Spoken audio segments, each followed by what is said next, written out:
Peace and Black Power family. This is your host, Rahiem Shabazz, and I am here with my lovely guest, Marci Lee, and this is another episode of Necessary Blackness Podcast. Actually, this is our 127th episode. Let me say that again. That's 102 and 7, 127 episode, and this is our end of the year edition. And this has been a crazy year. What you think? Yeah, absolutely. Deuces 2020. Deuce?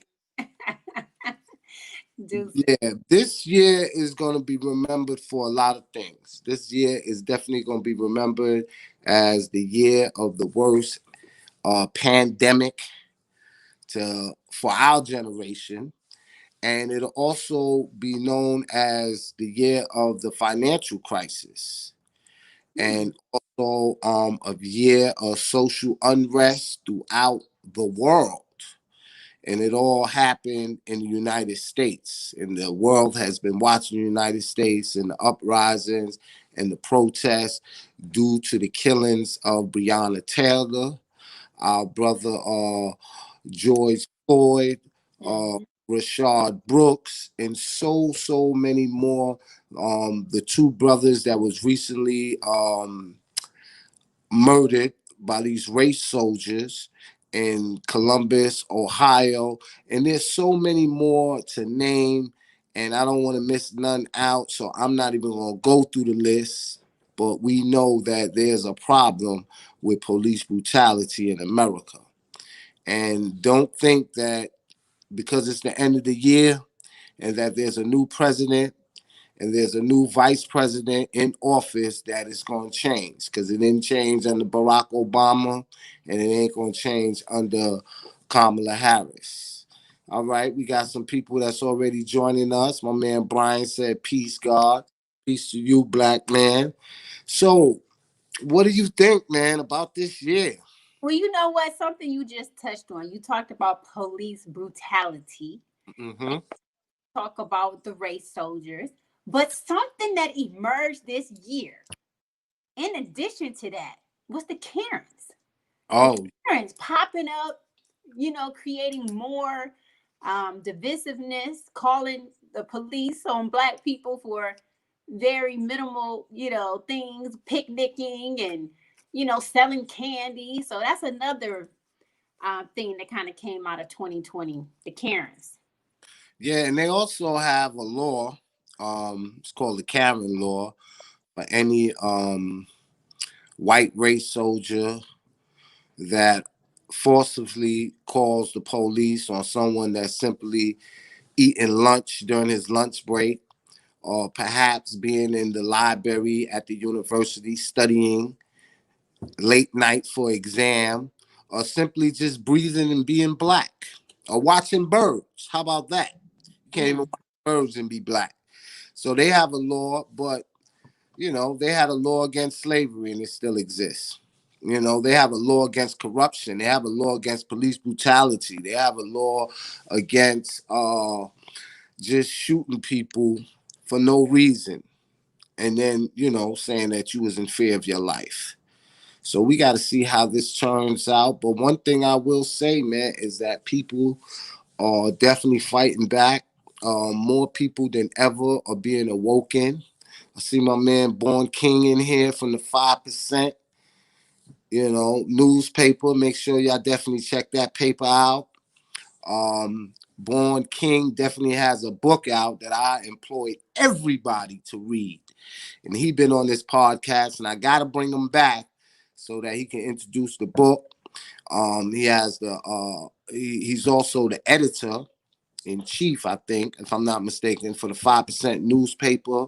And he has a lot of things going on, man. Very good brother. Know him from over 20 years, maybe 30 years. I Mm. started counting after 20. But he's in the building. And what I might try to do later on, if he stay long enough, I might try to bring him in here so that we can definitely dialogue with that brother. He's one of the people that I have at the top of my list to bring on at the top of the year. Our next guest for the top of the year is somebody that's my grandmaster teacher, dynamic individual. I'm not gonna say his name. It's gonna be a surprise. Oh, you ain't got. I thought you was gonna Nah, pull it out. they Okay, gonna tune in. all right. But he's definitely gonna be on here. But there was something that I wanted to highlight, right? I know every year, death is something that we're gonna always have to deal with. But it just seemed like 2020 was the year that a lot of black celebrities, family members, and just people that we know of has passed away. A lot of it is due to COVID, but I went and I looked at a list and it was 100 people. These was like celebrity type of people that passed away. Um, and I don't think that many people realize it. It's like almost we become immune to it because we do know that death is going to happen. But when it hits like the way it hits, and I guess us being in a pandemic, it hits even harder. So Let me I'm a, say this real huh? quick for you. Let me say this real quick so I can get this out the way. Mm-hmm, Because as you know, earlier this year before the pandemic, I lost my mom. mm-hmm. And Rest in my condolence. yeah, if people don't know, or everybody who knows me knows that my mom was like my best friend. And her death was, it came out of nowhere. She was healthy, strong, vibrant. So it was something that definitely hit my family like really hard. Like I was depressed for months. And it's still hard for me to even talk about it or think about it.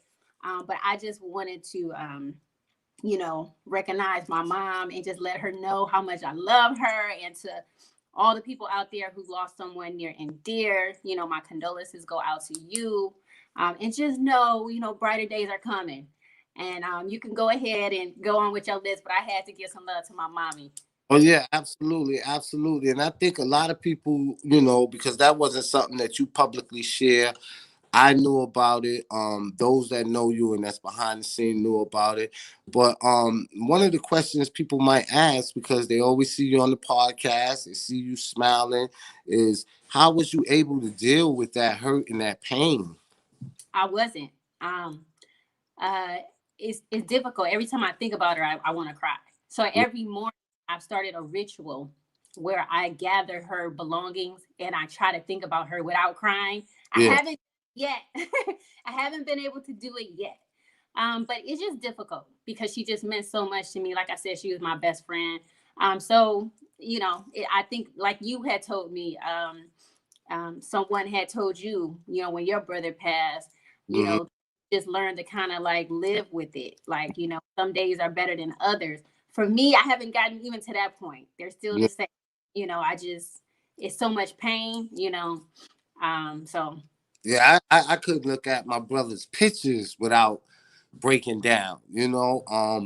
Like the hardest part was during his birthday or the anniversary, or I do a memorial for him every year. So a lot of times that would pop up in my Facebook feed. Man, I would have to cut my Facebook off for like 2-3 days. I'll say something and then just cut it off because it was just too much to deal with. So I'm gonna go through the list real quick. Of it was 100 people, but we don't have time to mention them. These are the ones that I spotted, and I was like, wow, I didn't even know that. I didn't even know that, because the news cycle, it happens so fast. right. The brother named Shabazz, and he transitioned at the age of 65. He was a hip hop pioneer, and he was a break dancer. And then you have Joe Clark, who was played as the principal in the movie Lean on Me. He died at the age of 32. And then we know just recently Ecstasy from Houdini. He transitioned, and he's a hip hop pioneer, and he transitioned at the age of Oh, 56. So he was very young, family. And then we have Tommy Tiny Lister, who played Debo in Friday. And he died at the age of 62. A lot of people said it was due to complications from COVID. Um, who else we have? We have Mayor Dinkins, David Dinkins.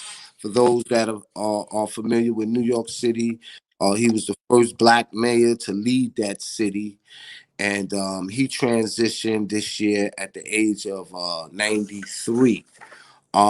We also have Herman Cain. Mm, Herman Cain is a former Republican presidential candidate right. who About um him. very favorable to Donald Trump, and he was a Trump supporter. He died from COVID-19 at the age of 74. And many people may remember that he was always out at these Trump rallies. Those are known as super spreaders. A lot of Mm, people said he committed suicide for Donald Trump. But in any event, rest in peace to that brother. Then we also had civil rights icon John Lewis mm-hmm. transition. We had soulful singer Betty Wright. She transitioned at the age of 66. We had the rapper Pop Smoke. We had Earl G. Graves, and he is the CEO and founder of Black Enterprise. I've been reading Black Enterprise for over 30 years. Very instrumental, man, in creating a lot of black millionaires and billionaires. I ain't get there yet, so that's why I'm still reading it. But he definitely was a pioneer. He transitioned. Recently, you had Marcus Garvey Jr.'s son. Mm, He transitioned, and he transitioned at the age of 90. He was very active in the UNIA. Rest in peace to that brother. Actually, I found out from our good brother who was on our previous podcast, uh, I'm a Wally. Wally. Mm-hmm.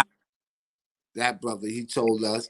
Then there was Bobby Brown Jr., who is Bobby Brown's son. He transitioned at the age of 28. We also had Chadwick Boseman. Mm-hmm. He transitioned and he played the Black Panther. Transitioned from, it was cancer, if I'm not mistaken, right? Yes, that's what they And said. he was 43 years old. You also have Reverend C.T. Vivian, who was a civil rights icon and one of Martin Luther King's top advisor. I think he was might have been his lieutenant. He transitioned. You had Little Richard. He transitioned. You had Andre Harrell, hip hop pioneer from Uptown Records. And the list goes on and on. Yep, that's about it. That Kobe. I remember, huh? Kobe, Kobe. Kobe Bryant. Oh yeah, I can't forget Kobe Bryant. See, there's so many family that I just can't recall them all. But this will be the year that we dealt with a lot of death. You wanted to Mm. say something, sister? Oh no, Maya Rivera. I remember her too. I don't know if you remember her. Say that again. What was the You know name? Maya Rivera? Oh, she was a wasn't That she with Big little Sean? mm-hmm. Yeah, Uh, yeah, yeah. What was she? She was an actor, a singer. What was she? yeah, an entertainer, actress, performer. She sings, she dance. Yeah. Okay, okay. Wow.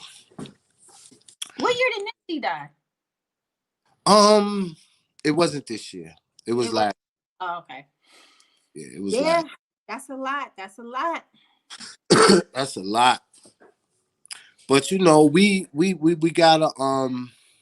gotta keep moving forward. You know, no matter what. You know, we can't be stuck in despair. And this is the thing about, you know, when someone transition, it's their legacy that carries on. You know, we always say that energy is created and can't be destroyed. Mm, So just by the mere fact that we're talking about them, and from years from now, people will be talking about how great Kobe was. how great Chadwick Boseman was in that movie. You know, their legacy will live on. Their contribution to society will always be discussed and it will be remembered. Especially when you think about how Chadwick was still doing movies when he Yeah. was still, especially that last movie that just came out, his last performance. Hmm. That's crazy. He had a crazy work ethic, you Yeah, know, he does. but He does. he'll be dearly missed. He does. So I wanted to transition a little bit because I don't want this podcast to be all, about death and grooming. I wanted to highlight what we do together, which is the Necessary Blackness podcast, and we have tried to be consistent as we can. You trying to be a little more consistent than me. Oh, Yeah, she's like, "Come on, Rahiem, we got to do this." Because I actually wanted to take 2 weeks off, family. I was like, you know what? We'll start at the end of the year, and he was like, "Nah, we can't do that." Because I know a lot of people, they tune in and they tap in, and this is their only way of trying to get some type of knowledge. You know what I mean? Because everything that's on the internet is not wholesome or not good, and so a lot of times, they come here so we can tap into that energy, that vibration. And I felt the need once you was telling me, like, yeah, we got to do this. Like, okay, we'll do two more, and that's it. So this is the last one we did that we're gonna do, rather. But I wanted to go through a list of before you go through I'm about to exit and let me back in. I gotta switch devices. all right, no problem, guys. All right, greetings, family. I see we got some more people up in the building.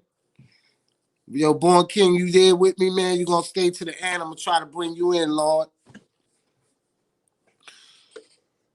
Let me see. Let me see if I can bring her back in. Bang. Uh, you back? All right. Hello? Yeah, can you hear me? Why you sound like you underwater? I don't know. Sound like you underwater. What device you went on? Another phone. I can't hear you. All right. All right, she's gonna try to come back in one more time for the one time. All right, the God Born King is still here. Thank you, Rahiem. Indeed, I will stay and I would love to build. All right. In fact, I'm not gonna wait to the end. I'm gonna do some things and then I'll just bring you back in. Give me a minute, Born King. Waiting for the sister to come back. All right, she's back. Let me see. All right, let me hear how you sound. How you sounding? Hello. That ain't it. It's the same. This is my normal device. I was using a different one, but it died. So this is the device I'm usually on. Okay, all right. Now that sounds better. Okay. So what I wanted to do, and please, family, I know there's probably going to be a couple of episodes that I do miss out on. But I wanted to, because most of the episodes we do is just me and you, actually. Um, we have episodes with just us two, more than we do have with Yes. guests. But I think we're gonna start utilizing more guests. Um, because we're going to be more frequent in doing these podcasts. But the one that stood out this year with me was our most previous one with the brother Omar Wali. Yeah. That was a very, very good episode, and we definitely gonna have that brother back on here. Red Pill was a good episode. You know the one that stand out to me. Yeah.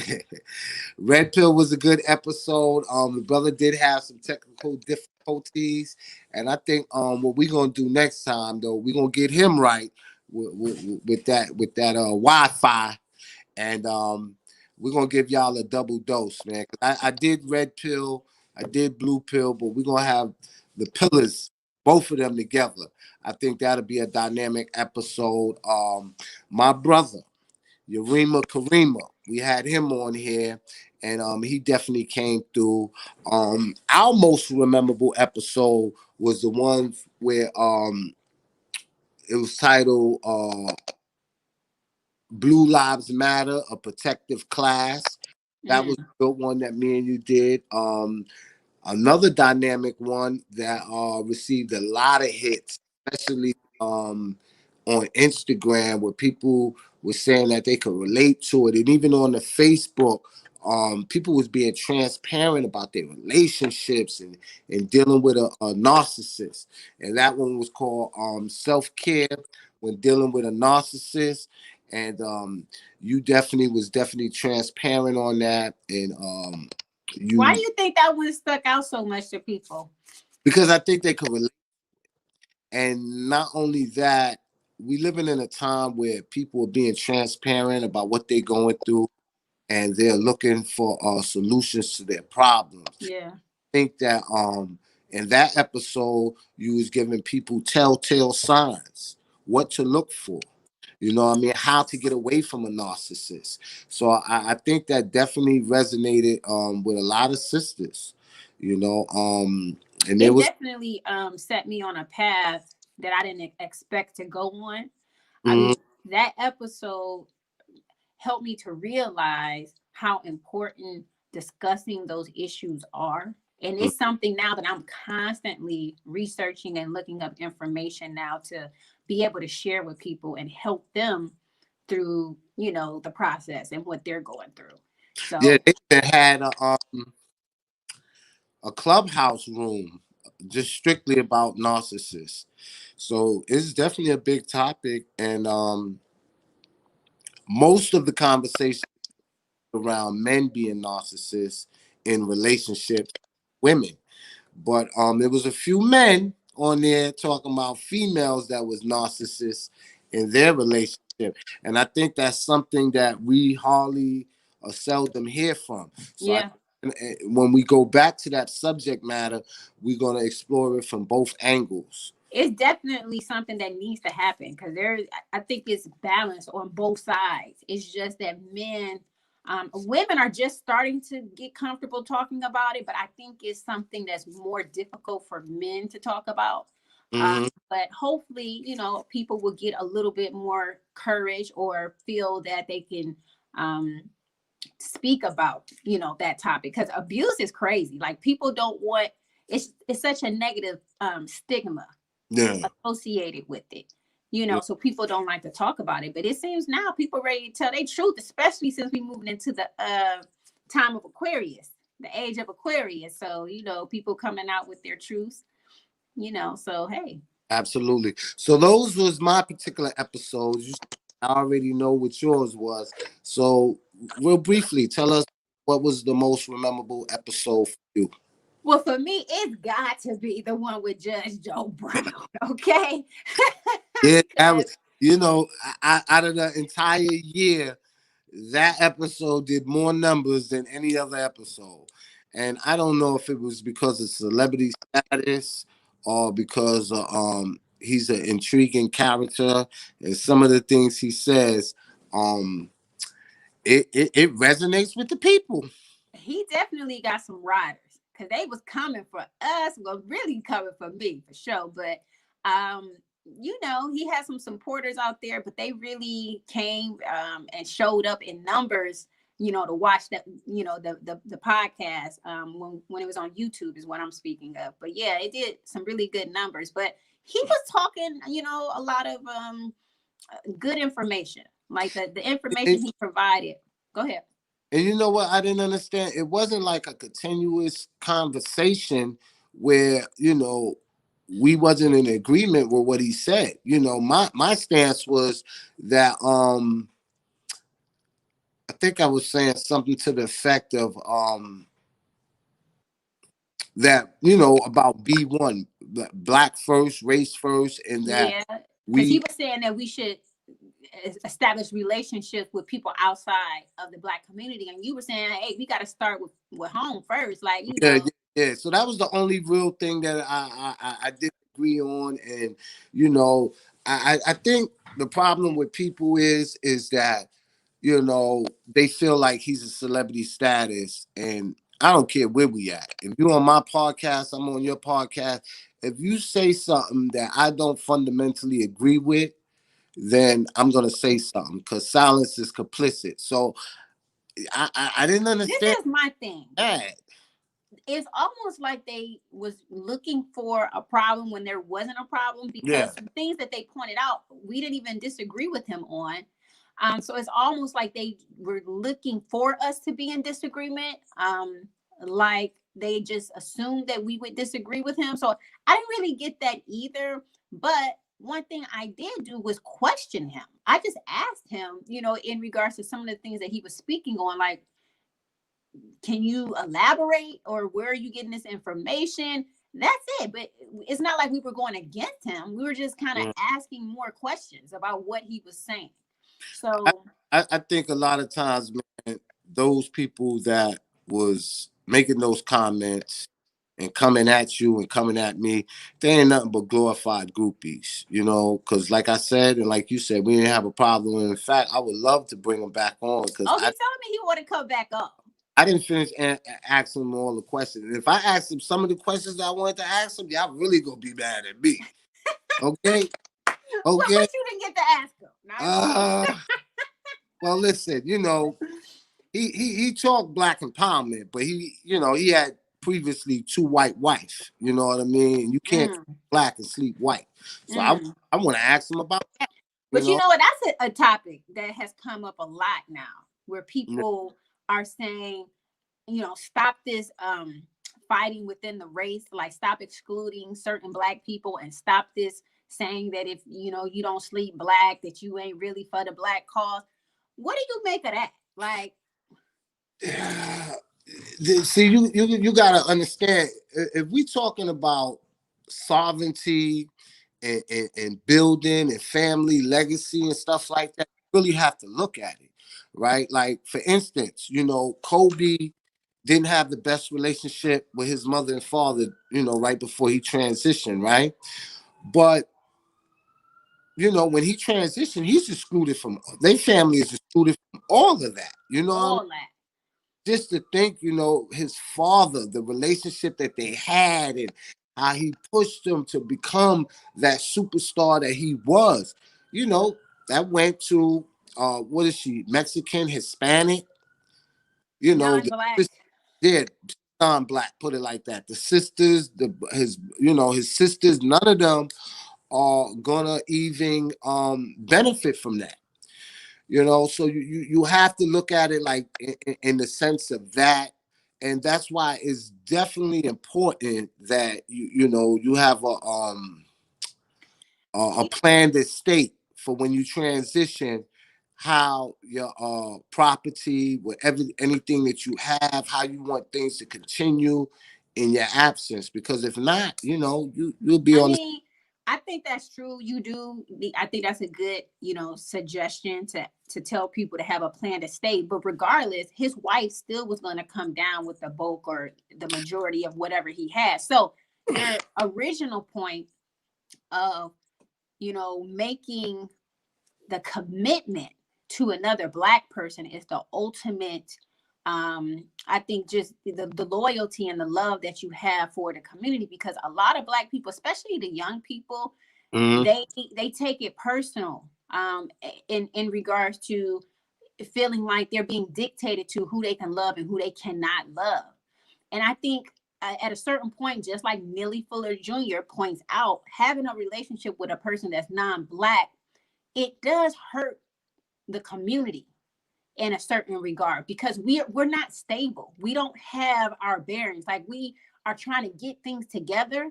So I think that when we make a commitment to one another in the black community and get our things set Mhm. straight, then maybe later on, sometime down the line, when there is equality, when there is a sense that we are being treated the way that we want to be treated in this society, then maybe we can look at that at a later time. But as of right now, I think it's a sacrifice that some people don't want to make, Ain't because no, they're more on an individualistic mindset. What'd you say?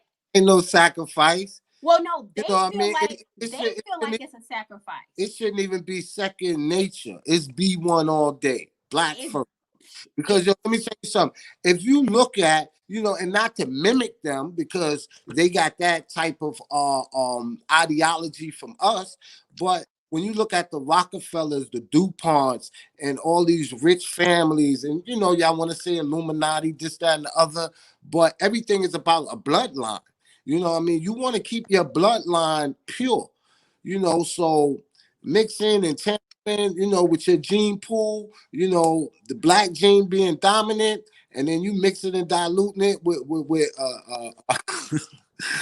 you know, but see, people move away from genetics and they move into cultural acceptance of beauty. So they're thinking they're ain't stepping nothing, up when ain't they're nothing, diluting the race. ain't nothing more beautiful than black woman. That's all I'm gonna say.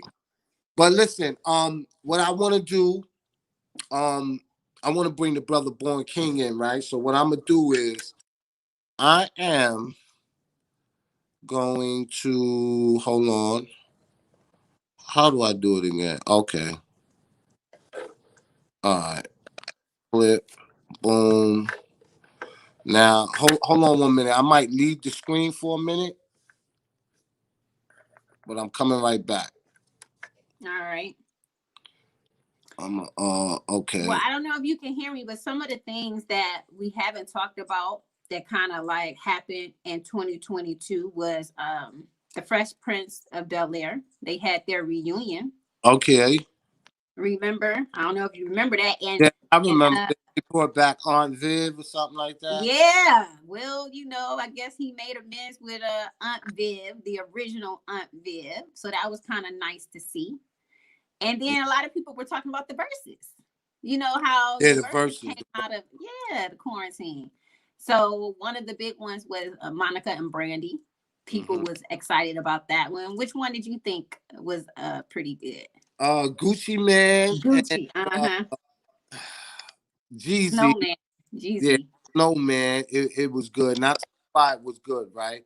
Not just the musical aspect of it, but what it represented. Because you got to think, man.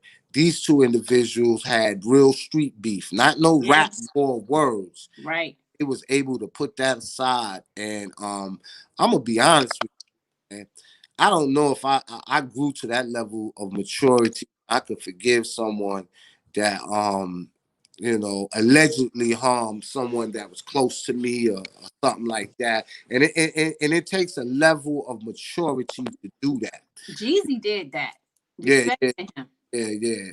He And it took it took a man to do that, and Even that's if the you level. watch their interactions, did you watch their interactions and the behavior too? I mean, I think that was something to take note of. Jeezy, he really did keep his composure even when, some slights was going on.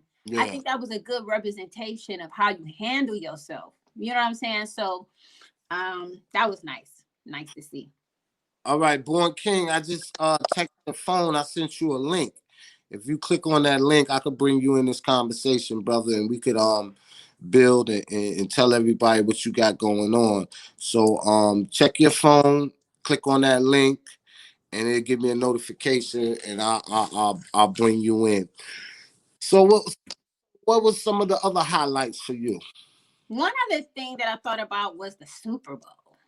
Oh, And the reason why it was because it was pre-quarantine. yeah.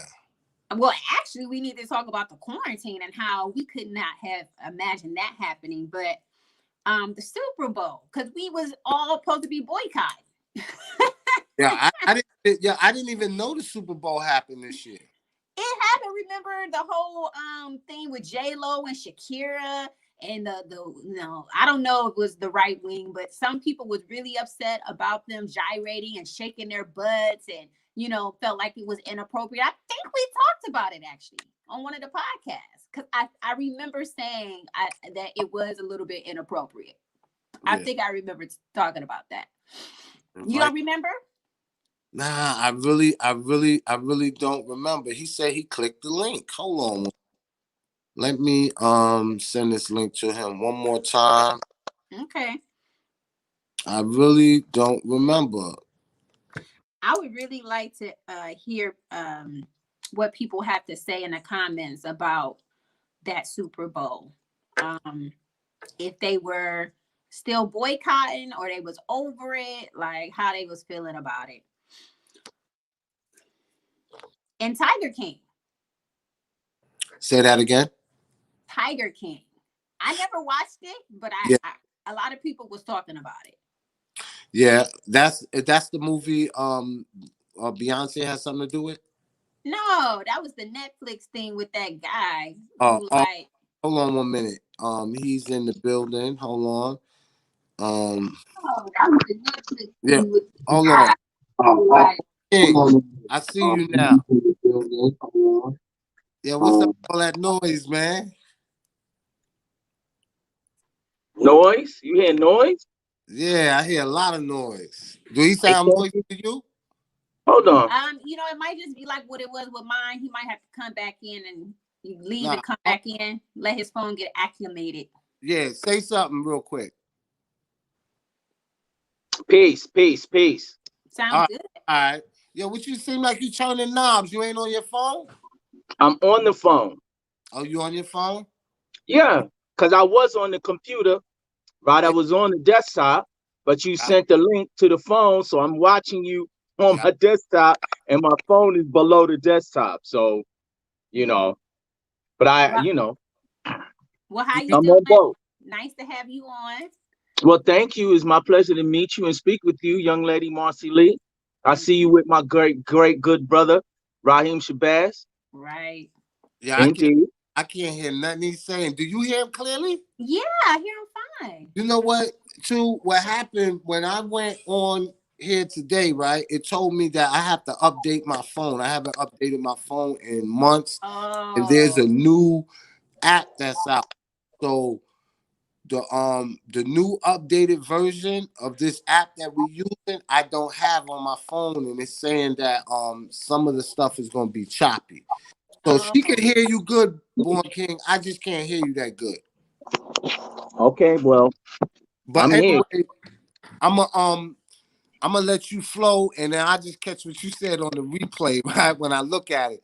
But I just real quickly, Born King, you're an individual that I don't know. I think I was 15, 16, man, when I first met you. I might have been younger than that.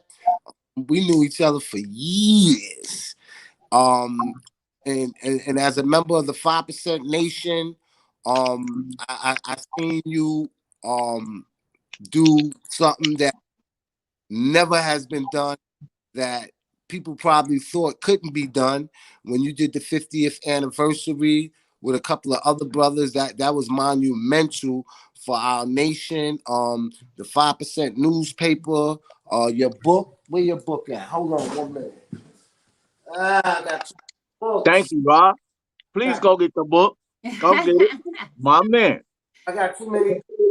Tell everybody who you are, your book, and everything you got going on. Indeed. For those who do not know me, I come in the divine name of Born King of Law. Me and Rob go back like folded chairs. Hey, hold You on. know, Right? You have to bring your camera down. I only see the top of your face. bring it up or bring it down. up Okay. Right right there. there. Right there. Ah, okay. Ah, Is it good? Is it good? you Over to the can't see side a little. yourself in it, like you halfway in, halfway out. You don't. Can you see me now? This is good. You good That's right good. there. Okay. So yeah, like I said, man, me and Rob go back like folded chairs, you know. But just to give the people a little bit of history about myself, right? Like I've been a freedom fighter um for many years. I don't want to age myself, but I can literally say that I've been fighting for freedom since I was like 14 years old. Some of the most important parts of my fight for freedom was allying myself with different people. Reverend Sharpton, for one. I know that sounds corny, but back when I was young, Sharpton was out in them streets, and I was out there with him. Um, but I think one of the most monumental freedom fighters that I walked the streets of Harlem with was Dr. Khalid Muhammad. It was incredible. It was an incredible experience for me simply because he recognized who I was, and I recognized who he was. Mhm. And he gave me an opportunity to open up for him. So we used to meet at the Victoria 5 Theater right there on 25th Street. Mm-hmm. Black and Latino Youth Empowerment was the name of the organization, right? And so before the time that we would walk into the theater, like we would walk the streets of Harlem and we would talk about how we would control the natural resources of the Black vendors out there on 125th Street, right? And that how the white store owners were trying to forbid Black vendors from making money on the streets of Harlem when we know that Harlem is the Black Mecca for Black people. So we were not about to allow these store owners who are actually alien profiteers, right, blood sucking the Mm. money off of the Black community to tell us that we couldn't make money there. So we were So, strategizing on how we could make power moves to shut them down to make sure that our people could eat. So in the interim, right, we would do that. That was boots on the ground, right? Activism, like pro proactive movement to make sure that our people's economic freedom would not be stifled because the white business owners would get the police to attack us, shut us down. You know what I Mm. mean? So we kind of like got around that. But in the interim, right, we would have these big black and Latino youth empowerment meetings. And I can remember opening up for him. And I did this long build. And so I introduced myself as Born King of Law, and I told him that, I'm sincere hearing the nation gods and earth commonly known as the 5%. And people were like amazed. Mm. They were like, brother, you can really speak like that? I thought you guys were dead.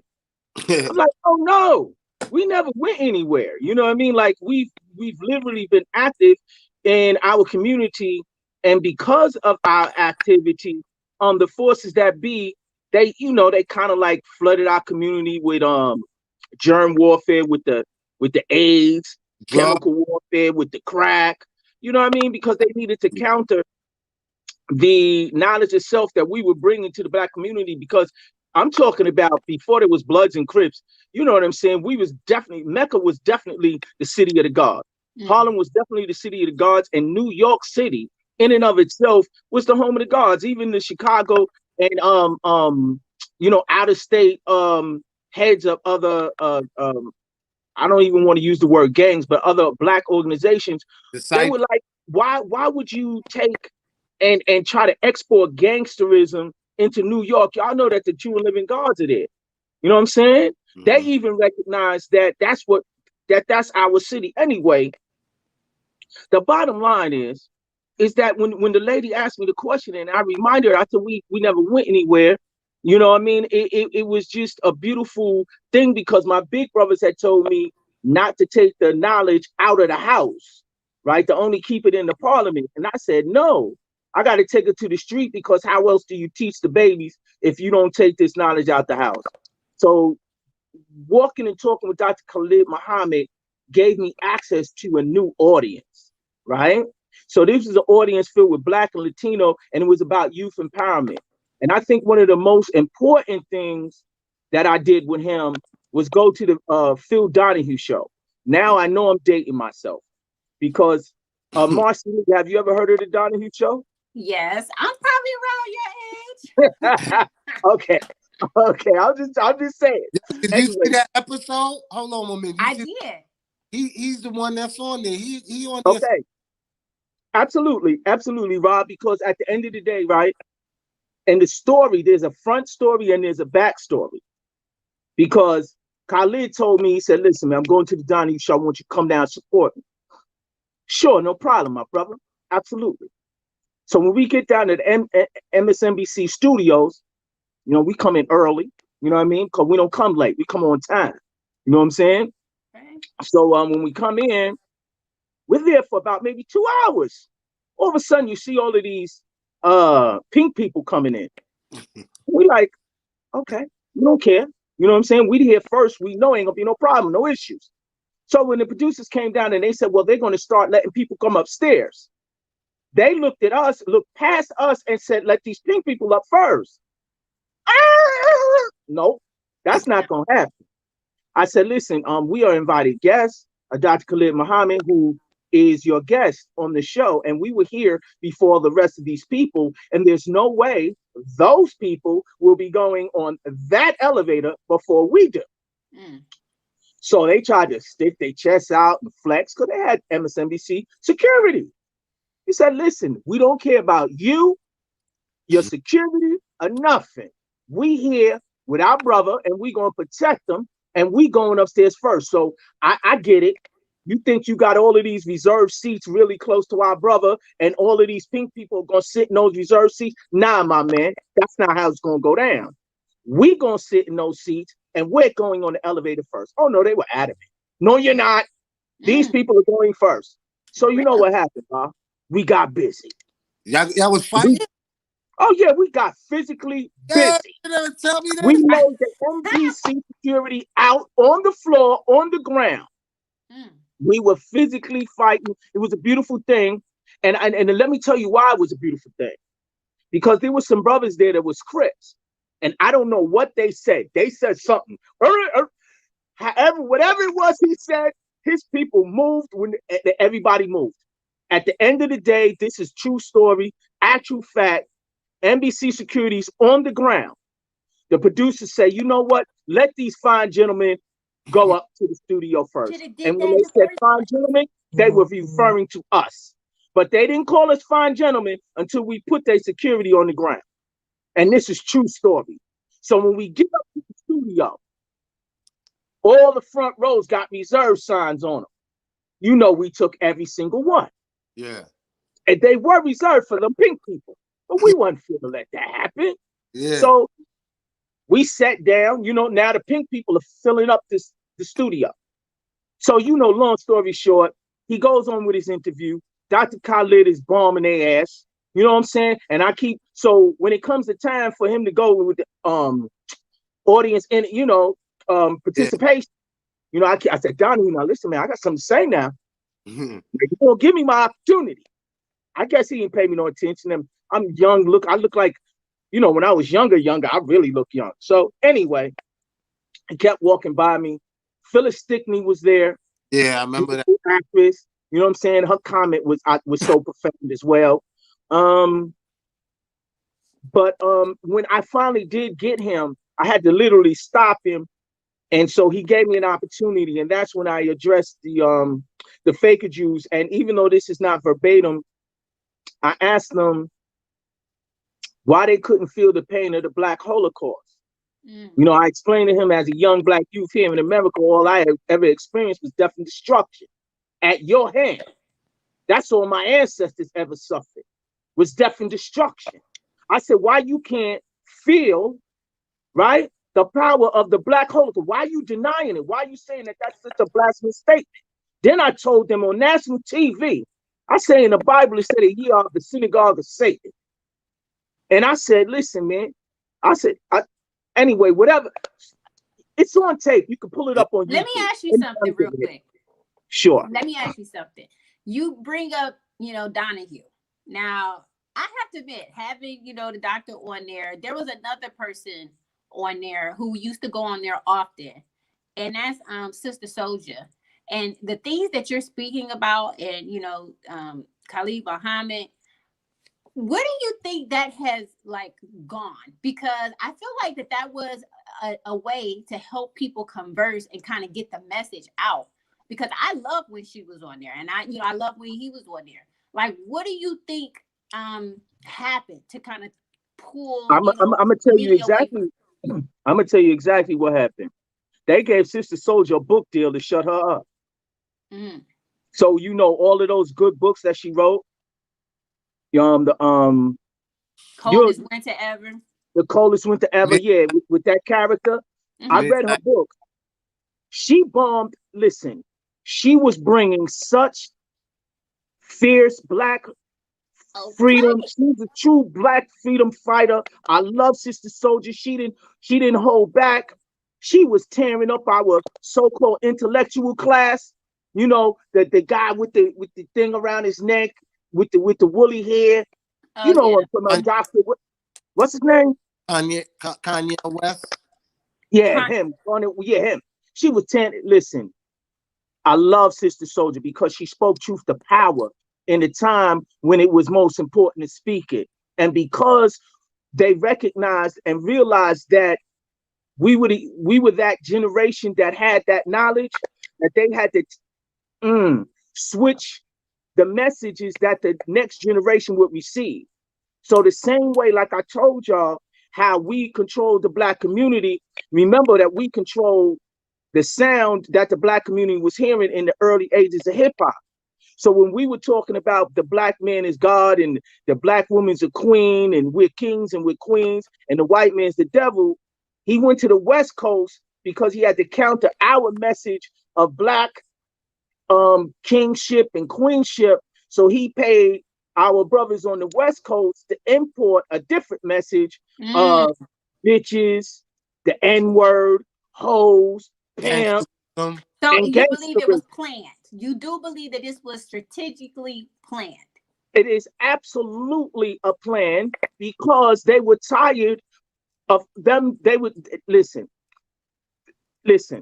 When Rahiem is talking about the Black man is God, when Brand Nubian is talking about the Black Explain. man is God, the white man's the devil, and the white man is saying, "Hey, I'm the most powerful person on the face of the planet. United States of America is the country that rules the world, and I rule America." And Black people are the underclass that I control every facet of their life. How am I going to continue to allow this message to keep coming out? Because what you got to understand is that out using hip hop, the gods were able to teach the entire planet.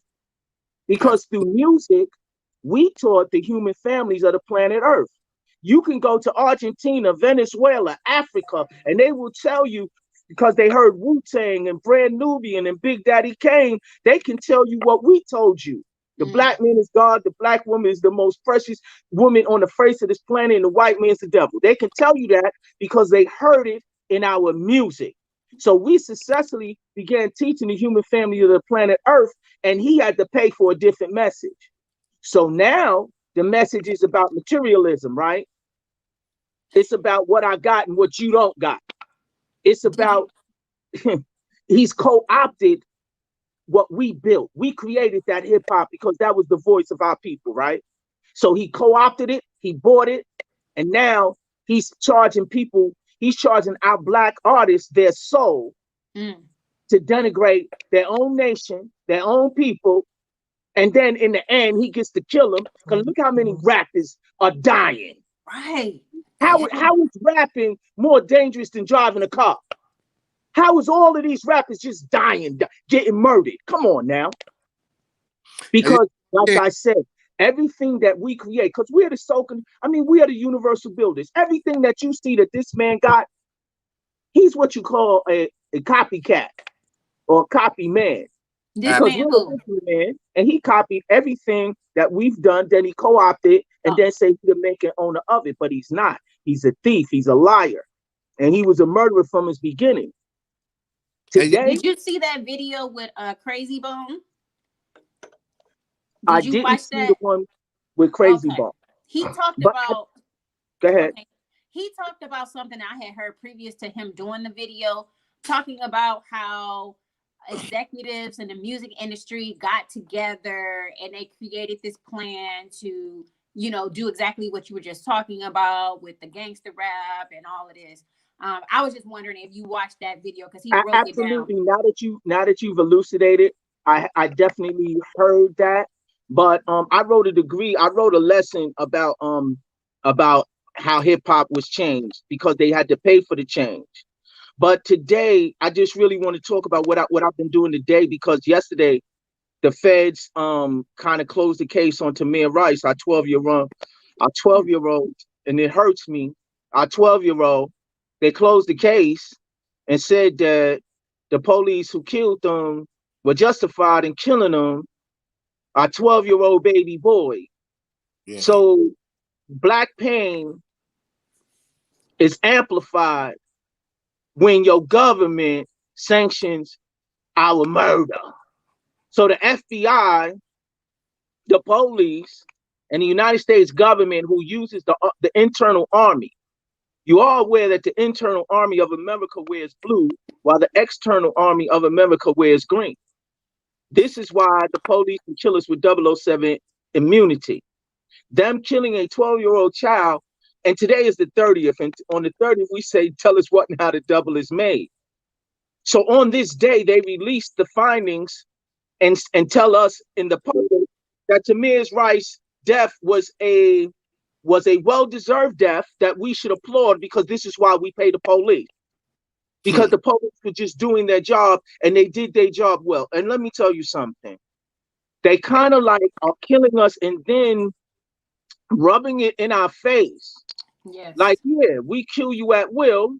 There's nothing you can do about it. I heard Rahiem say race soldiers, because we already know that all of those police departments and FBI have been infiltrated by those who used to wear the hoods.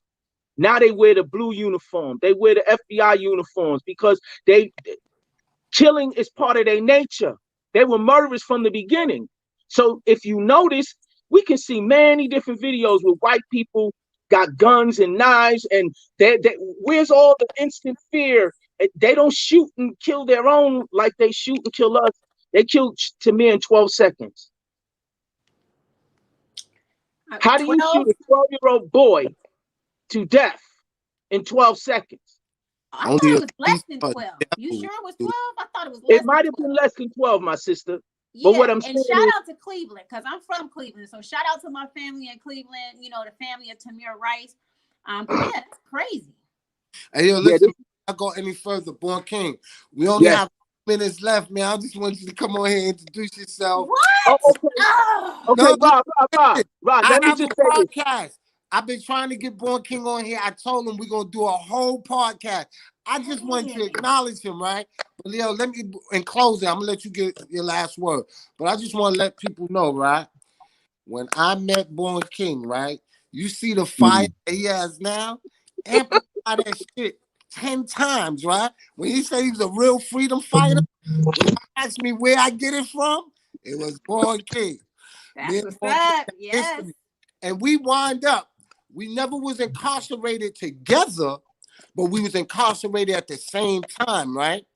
And at that time, if you said you was a said person of that ability and you was a 5% and you stood on your square, your ass was going to the hole indefinitely, right? Me and him was one of the few. It was a couple of others, but it wasn't many at first that stood up and said, yo, we are who we are. We go to what hole? Let's go. And the only way you get out if you denounce yourself. I'm never denouncing who I am. Never, ever. And yeah, we used to fight them. We filed lawsuits, this, that, and the other. And Born King, when he came home, he still continued to fight.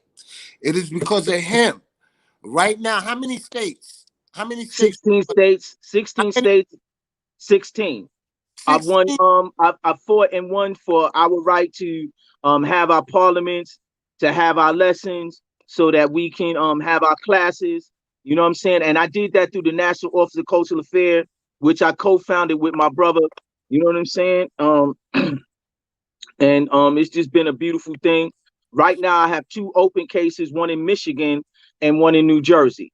And my brother is powerful ruling nation of law, who did 28 years and came home, you know what I'm saying, and didn't stay with us that long, because after working in those factories and those old prisons, you know, he got that thing. And when he came home, when lasted only like about 2 years, it tore me up, man. But we sent him home most righteously. And I told his family that I'll make sure that his name will live forever. And I mean that with every victory. You understand what I'm saying? Because we fought for this freedom. When I say freedom fighters exist, it's not just a hashtag. We've been fighting for freedom. Not only that, Rob, I set up the 5%ofnews.com. You know what I'm saying? So that's that. I planted that flag in cyberspace because we gotta have cyber real estate. So your podcast is vitally important. We have to make sure that we use the 21st century tools to reach the people. Absolutely. That's why I got on here, man. But listen, man. And yo, when you behind them walls and you behind enemy lines, boy, if you ain't who you say you are and you ain't standing 10 toes down, listen, anywhere I went, I was well respected. You know what I mean? Yo, I mentioned the name Born King. You know Born King? Well, the New York State Department of Corrections, I couldn't go nowhere where they didn't know who I was. Because they Right. read about me in that 5% newspaper. And how they read about me in there was because of Born King. Born King put my articles in there. I That's was right. in jail, and when I came home, he still put my articles in there. So when I get And my Rock, I gotta say this about you, Rock. when I'm I get my so next proud of you. Rock, I'm so proud of you, man. yo, You came I home. appreciate that. Hey, man, you came home and you made a difference. You made a difference in a lot of people's lives, man. Your elementary genocide 1, 2, and 3 is so profound. You heard me? I'm Yeah, talking about, like, you know, if they don't give you the credit, then that's on them. But you deserve all the credit because you came home and you put that thing together, man. You uh, understand? It's a beautiful, beautiful thing how, you know, when you release a lion from his cage, right? He's gonna show you that he was a lion in the cage and out the cage. You absolutely. understand what I'm saying? So, man, I applaud you. Not only did you do that, now you got the necessary blackness. You got your beautiful co-host, Marci Lee. You doing your thing with your wingy apparel. Super proud of you, God. You That's the understand what I'm saying? And I applaud you. You I, understand what I'm saying? Because I gotta give you that recognition right now, man. thank Because you, man. you deserve I appreciate that, Born King. And let me tell you something, man. it. It was brothers like you, man, that made sure, man, that you know, I am who I am today, man. I remember one incident, right? When we was with I ain't gonna go through the whole thing when we was with Lord Sincere. Yeah. And I was supposed to be doing security. And it So was we were selling minks. Kanye, we were selling mint coats. And it was a dude that kept looking at me. Right. Looking at me. I called Born King. I said, Born King handled that for me. You know what I mean? But he gave me, you know, it wasn't that I was scared or nothing, but I'm saying like, yo, something's about to happen because look at how this dude looking at me. And when Mm. he said, "Oh, him right there," he said, "Yo, come with me over here." And when he went over there and checked him, and he told me, he said, "Yo, Rob," I don't even want to tell you what else he told me, but it was just seeing, you know what I mean, having no fear, man. You know what I mean? And Right. those type of brothers I grew up around. You know what I mean? So But when they Rod, that was based on because that was the love that we had because I knew for a fact that could nothing happen to you with me there. yeah, yeah, That's the love, that's the bond. Whether yeah, he knew it or not, he found out. You yeah. understand what I'm saying? Listen, you ain't got nothing to worry about. I'm gonna tell you what he told me. He said, "We got enough bullets. You got enough bullets. Where if the police come, we taking them on." Oh, And he was like, "Matter of fact, pull your jacket down. Let them see it." I was like, "Pull it down." He was like, "Man, pull it down." We was right there, but it was just instances like that. So when it was time for me, you know, coming up through my journey when he wasn't around, for me to, you know, yo, this is how you move. This is how you know what I mean? There's no fear in you whatsoever. I was already prepared for that. And then there was another time I wasn't there, but they told me about it. I think you got arrested or something when the police wound up shooting somebody on 125th and you just went crazy on the police. You know what I'm talking about? Hey, Rahim, He do don't you know how cold it was today? It was super cold outside, and you know, at the end of the day, right? okay. You know, when we reminisce, man, you know that we gonna reminisce on the love, right? Because you know, sometimes when we go through certain degrees of hell and we come out right, we leave that hell right where it's at. You heard me? And yeah, at the end of the day, man, listen, man, I can't wait because wait for the time that you can really give me because there's a lot of things that I really want to share with the people, so when you coming back, even about the nation. When you hear me? And I don't have a problem. I can go. when you I come could go back, for however long you want me to. yeah, yeah, It's he's a not talker. an Boy, issue. can go for 3-4 hours. When you Let me tell you, that time went by like this. I was like, dang, it's time to end the show already. yeah, yeah, Wow. Wait, are y'all saying the show is over? it's almost over. It's almost over. Yeah, you took Wow. It 4 didn't feel like that long though. but you know, Wow. So, Born King, we definitely gonna bring you back. Me and Born King spoke a couple of days ago, and I was telling them, "Yo, listen, I need to bring you back." So when I seen him in the comments, I was like, "Yo, let me just bring him on." We didn't mean for it to go like this, but builders always build. And like I said, brother, you a dynamic brother, man. We definitely got I history. appreciate that. And, we gonna continue to build, man, and we gonna do some things together. You know, like how you said. Jenny's side, that was a monumental moment. But I got something in the chamber, God. I got something in the so Hey, listen, I'm not trying to be funny now. When I had the whole idea for the 50th year anniversary at the Apollo Theater in yeah, Harlem, New York City, and that thing really came to life, and I did it on October 14th, 2014. When I literally did it, it it was amazing because I never promoted a show before in my whole life, but somehow I was able to get K Slade, Erica Badu. I mean, the list of people that but I got to be Wu-Tang on that Clan, stage. Now I got Ra's manager. I never got Ra. He never showed, who but I rock got his manager. who rock And him? I'm telling you that me and my team, the Builders Build Group, was only 4 of us. The Apollo Theater cost 35,000, Rahiem, Yeah. just for the building, and we paid everybody all of the and it was so many names. Busta Rhymes. In fact, my show was the first show that Remy Ma did after she got released from prison because we got Papoose and Papoose brought Remy. And when Remy came out, the crowd went crazy I because love that was them the together. first show. And I got the DVD so everybody could see it. But that was the first show that she did once she got released from prison. Yo, So who edited the DVD for you?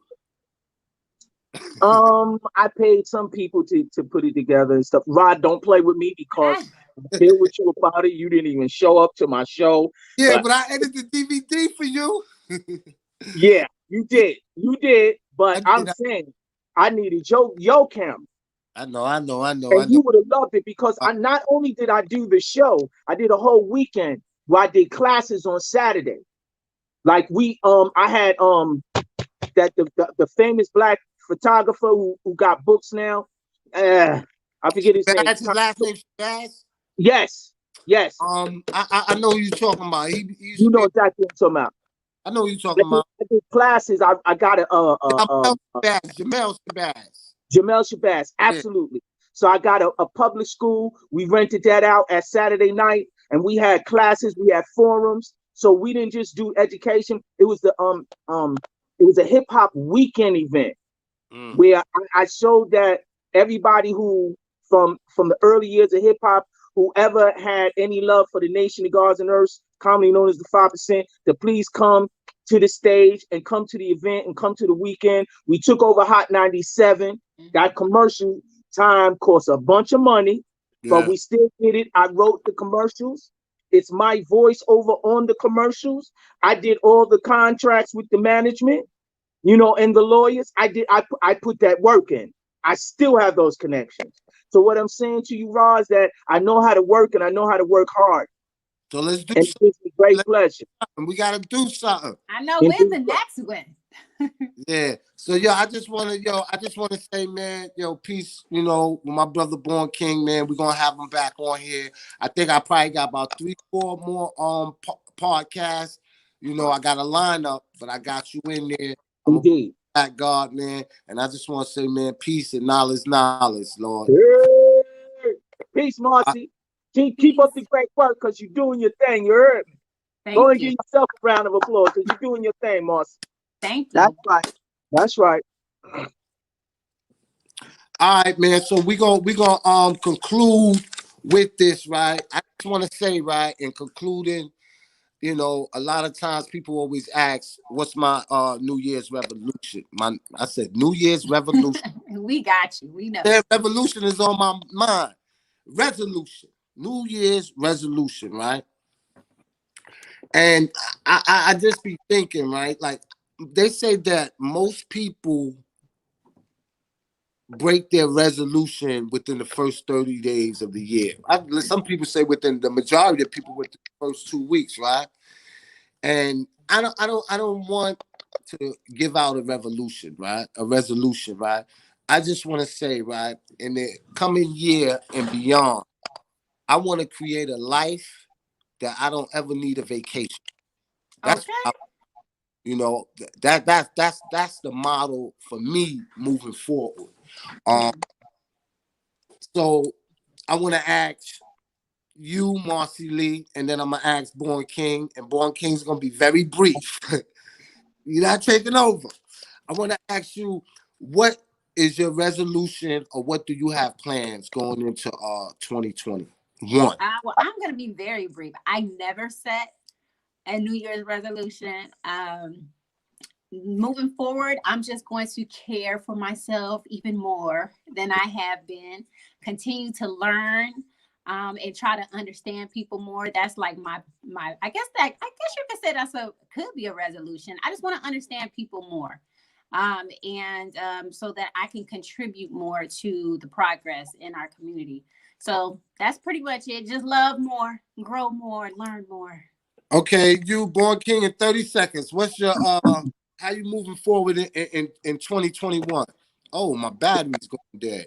Okay, so as we tie up 2020, and we move into the new cycle of 365 days, I'm gonna just be real careful. That's it. Just Mm. be real careful. And I'm gonna be wise in my movement, because 21, we're gonna have 365 days of 2021, and we're gonna have to be real careful. We're gonna have to be real wise. That's it. Okay. All Awesome. right. That's what's up. And these are my last closing words, right? I like to tell people, right? The sky is never the limit. It's just the view, right? So, yo, do what you want to do, man. Trust the process and stay consistent with it. You know what I mean? Anything is possible, anything is attainable. Don't let what happened yesterday become your reality for today. Some things you just have to leave in the past. You have to move on. And that can include people that may have at one time been near and dear to your heart.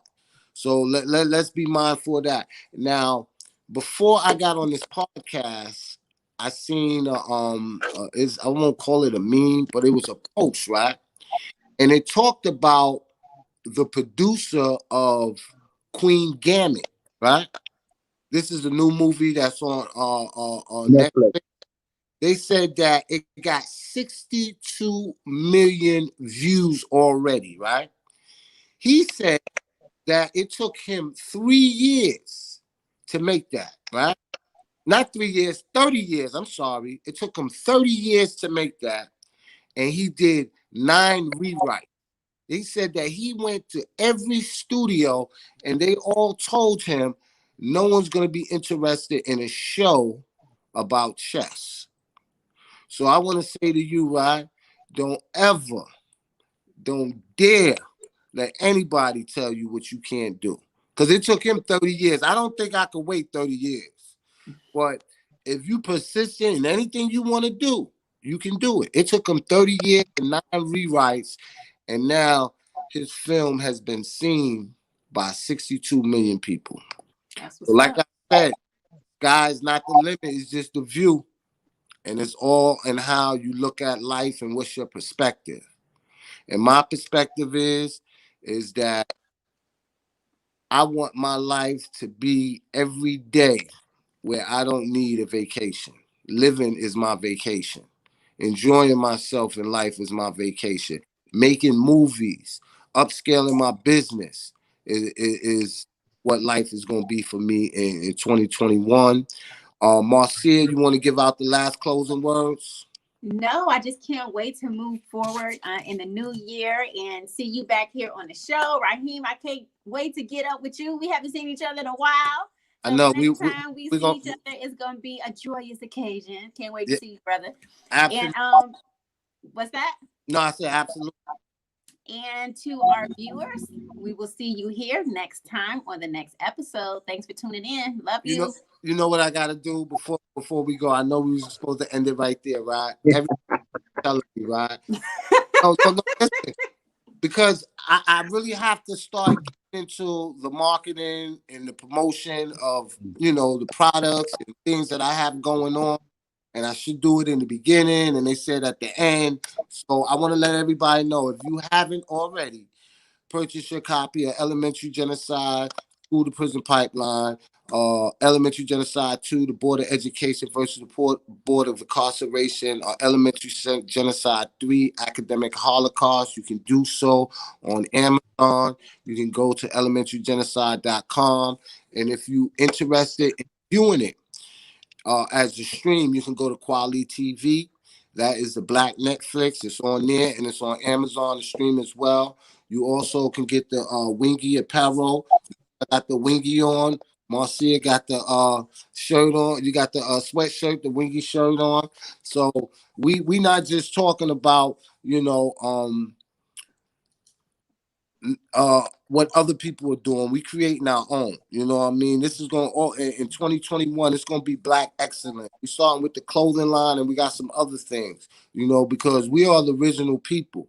We the makers and owners. So we got to start making our own products, and we have to start relying on other people as suppliers and distributors for us, and we need to do that ourselves. So those are some of the things I got going on. Marci Lee, I know you have the children's book. You want to tell them about that? Well, you know what? I was gonna let our guest go ahead and talk about. Yeah. You didn't even tell us about the book. Go ahead, real quick, Born King, in 30 seconds. But Marci, I want to hear about your children's book. Okay, I'll tell you. Okay, no. So I have a series of children's books. It's a 4-part series. There's 2 that's out currently.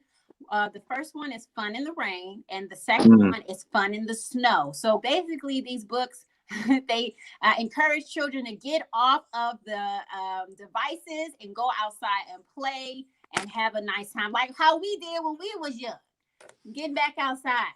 So that's what I got going on. My book. That's beautiful. You're an authoress, and I identify because the title of my book is called Situfu. When I created a book, I created a word.